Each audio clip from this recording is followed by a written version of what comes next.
उन्होंने, सरकार ने आप लोग को जो दिया इस घटना के बाद, उससे आप लोग संतुष्ट हैं क्या? असंतुष्ट? हाथ उठा के बोलिए, क्या संतुष्ट हैं आप लोग? आप लोग संतुष्ट हैं? आप बताइए अम्मा, क्या कहना चाह रहे हैं? संतुष्ट हैं आप लोग? सरकार कह रही है हमने 4000 रुपया किराए का दे दिया, खाने पीने का इंतजाम कर दिया, लोन की किस्त भी नहीं जाएगी, लेकिन इतने भर से हो जाएगा? नहीं नहीं, हमारे स्थायी व्यवस्था होनी बहुत जरूरी है। और इस समय जो है राजनीति का नहीं चलना चाहिए, सबको एकजुट होके काम करना चाहिए। इसी अगर ये टनल का काम बंद नहीं हुआ तो जोशीमठ नहीं बच पाएगा। आप क्या कह रही हैं? हमारी खुशियों की भरपाई सरकार नहीं कर पाएगी। जो हमने खोया है हमको पता, हम कैसे करके जी रहे हैं। कोई बात नहीं, हम कैसे करके जी रहे हैं। हमारा होटल था, हमारा सब कुछ था, सब बंद है। हम कैसे करके जी रहे हैं हमें को पता। हमारे कुछ नहीं रहेगा, हमारे खेत गए, हमारा होटल गया, सब कुछ गया, हमको खाली करा दिया गया। हम कहाँ जाएंगे? हम कहाँ जाएंगे? हम सरकार का अब हमारा नरेंद्र मोदी जी से एक ही आश्वासन है कि वो हमारी रक्षा। क्या आप सिलाई सीखने के लिए हजारों रुपए खर्च करने के लिए चिंतित हैं? फ्रीडम ऐप को डाउनलोड करें, 40 घंटों का टेलरिंग कोर्स देखिए और खुद का टेलरिंग बिजनेस शुरू करें। जैसे हमारा भगवान नरसिंह से आश्वासन कि वो हमको सुरक्षित रखेंगे, वैसे ही नरेंद्र मोदी जी हमारा साथ देंगे। बस यही कहना चाहेंगे हम। मैं जानता हूँ आप लोग के लिए मुश्किल घड़ी, अम्मा आप भी रो रही हैं, क्या कहना चाहेंगे? मुश्किल है? कुछ नहीं है मुश्किल। शब्द कम पड़ जाते हैं ऋषि जी, शब्द कम पड़ जाते हैं। देख रहे हैं आंसू आपको नजर आते हैं, दिखाई पड़ रहा है कितनी बड़ी। अच्छा, आप 4000 तो दे दिए, स्कूल में खाना भी दे दिए, कितने दिन खाना दे देंगे? जो पाई पाई जोड़कर बेटा रेत लाता था, माँ रेड़ी लाती थी, कोई सीमेंट ला रहा है, कोई छड़ ला रहा है, तब जाके 50 साल लगे एक मकान बनने में। वो जो टूटा है उसका क्या होगा नगर पालिका अध्यक्ष महोदय? हम तो सरकार से अनुरोध करते, निवेदन करना चाहते हैं, जिन लोग जो क्षति हुई है उनको पूरी क्षतिपूर्ति उनको मिलना चाहिए, उनका स्थायी व्यवस्था उनकी होनी चाहिए।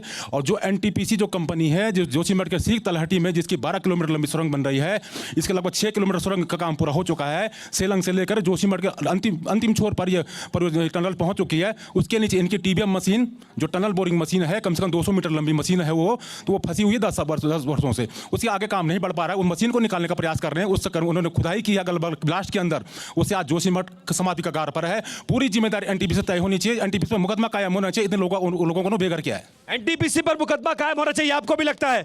आप भावुक हो गए थे, खड़े हो जाइए। आप भावुक हो गए थे जब उस महिला के आंसू आपने देखे हैं, आप भावुक हो जाते हैं, मेरी आंखों में आंसू आ जाते हैं। उन सरकारों को क्यों नहीं दिखता जब रैनी में आपदा आई थी? 1976 कमेटी, मिश्रा कमेटी की रिपोर्ट है कि ये दलदली जमीन पर है, जहां से ग्लेशियर खिसक गया है, यहां निर्माण बंद कराओ, सरकारी ऐसे काम बंद कराओ। सरकार क्यों नहीं समझती? आप लोग को क्या लगता है? आप लोग तो हर साल वोट करते हैं, तो वोट करते वक्त सरकार से सवाल नहीं करते आप लोग? क्यों नहीं करते? केवल वोट मांगने आते हैं, केवल और कुछ काम नहीं करते हैं। हमारी तो कोई विपत्ति देखते ही नहीं वो लोग, वो कभी देखा ही नहीं है। और केवल काम आगे बढ़ रहा है, लोग बोल रहे बंद हो गया काम। कहाँ बंद हुआ काम? अब वो रो रहे तो हमारे बगल वाला जा रहा तो उनके हम रोएंगे नहीं क्या? उनका दुख हमारा दुख नहीं है क्या? तो सरकार को व्यवस्था बनानी चाहिए, हमारी कुछ ना कुछ व्यवस्था बनानी चाहिए। व्यवस्था बनानी चाहिए महाराज जी। ये सिर्फ एक शहर नहीं है, एक आध्यात्मिक स्थल नहीं है, ये एक ऐसा शहर है जो 100 करोड़ से ज्यादा हिंदुओं की आस्था का प्रतीक है। और जिस तरह से जोशीमठ का दोहन हो रहा है, आपको नहीं लगता कि अगर जोशीमठ खत्म हो जाएगा तो हमारा वजूद, हमारा अस्तित्व खतरे में पड़ जाएगा? और फिर हम करेंगे क्या? हम दुनिया को बताएंगे क्या? हम दुनिया को दिखाएंगे क्या? अगर जोशीमठ नहीं रहा तो हम रह के क्या करेंगे? देखिए, एक कहानी सुनाए आपको, बहुत छोटी है, संक्षेप में। संक्षेप में कहानी ये है कि एक बार हुआ, मन के शरीर के अंदर मन और आँख, बाकी बहुत सारी इंद्रियां हैं और आत्मा है।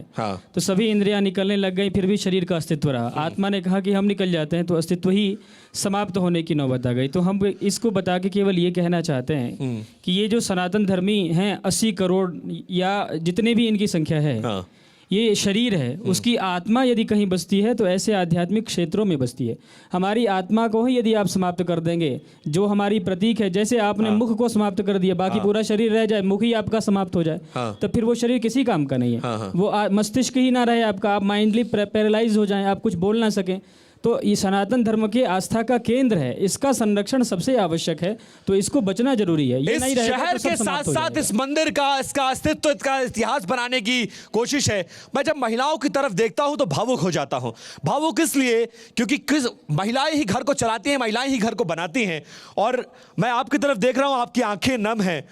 आपकी आंखों से आंसू निकल रहे हैं, कुछ बोलने की स्थिति में शायद आप ना हो, लेकिन मैं चाहूंगा कि कुछ जरूर बोलिए, क्योंकि ये सिर्फ जोशीमठ नहीं देख रहा है, ये वो तमाम हुक्मरान देख रहे हैं, केंद्र सरकार से लेकर राज्य सरकार तक, जिसकी जिम्मेदारी है शहर को बचाना। शायद आपके आंसुओं की कीमत वो समझ पाएं, शायद आप कुछ कहें तो वो समझ पाएं। आज बोलिए और जरूर बोलिए, क्या कहना चाहते हैं, खड़े होकर बोलिएगा जरा। मैं कहना चाहती हूँ सरकार से जोशीमठ को बचाओ और एनटीपीसी का काम बंद करो। पूरी जोशीमठ संकट में है आज। पूरा जोशीमठ संकट, आप लोग को भी लगता है?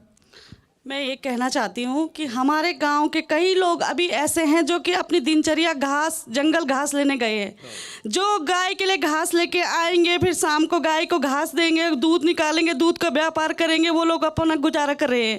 तो सरकार से ये कहना चाहेंगे कि वो लोग क्या करेंगे, क्या खाएंगे? का अपनी जगह ज़मीन को छोड़ करके चले जाएंगे क्या? क्या अस्तित्व रह जाएगा हमारा? हमको कहाँ फेंका जाएगा? क्या नाम रह जाएगा हमारा? हम कहाँ के क्या है, कौन है? सरकार से कई सवाल हैं, क्या कहना चाहेंगे आप? खड़े होकर पूछिए अपना सवाल। हमारे यहाँ बेटा हम किराए पे रहते, यहाँ 30 साल हो गए, ना हमारा घर है ना कुछ है, हमने यहीं दिन काटा, हमारी दुकान है यहाँ, अब हम कहाँ जाए? आपकी दुकान भी बंद? हाँ, दुकान में भी वहाँ से दरारें पड़ रखी, कमरे पे भी दरारें पड़ रखी, बड़ी मुश्किल से रह रखी। रात को ऐसा लग रहा कि अभी गिरती हुआ अभी गिरती। रात में सोने में डर लगता है? सोने में डर लग रहा है। सुबह ऐसा लगता है कि दिन में तो हमने दिन काट दिया, पर रात को क्या होगा? रात को परेशानी कितनी हो रही है हमको। पूरे मकान पे दरार चले गई, पूरे मकान में दरार। क्या आप सिलाई सीखने के लिए हजारों रुपए खर्च करने के लिए चिंतित हैं? फ्रीडम ऐप को डाउनलोड करें, 40 घंटों का टेलरिंग कोर्स देखिए और खुद का टेलरिंग बिजनेस शुरू करें।